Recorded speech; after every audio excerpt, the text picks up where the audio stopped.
2 ans après l'amorce d'une normalisation entre Cuba et les États-Unis, le rétablissement des liens économiques se fait toujours attendre. Aussi, l'humeur était-elle morose cette année à la foire internationale de La Havane. Certes, des brèches sont apparues dans l'embargo commercial américain, mais l'incompréhension est grande entre négociateurs, les uns élevés aux mamelles de la concurrence, les autres à celles du monopole d'État.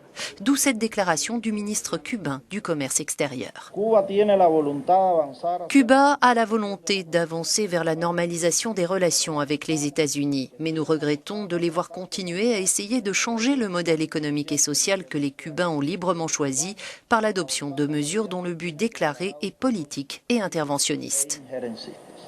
Le plus gros obstacle reste bien sûr l'opposition du Congrès républicain à la levée de l'embargo avant une démocratisation de l'île castriste.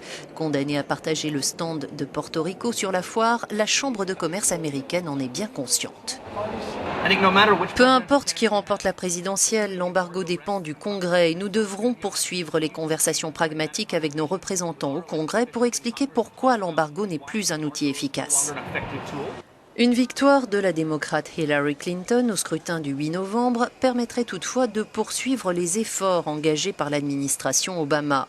Lors d'un meeting en Floride, le candidat républicain Donald Trump a lui promis d'annuler tous les décrets présidentiels permettant d'adoucir l'embargo pour négocier de bien meilleurs accords.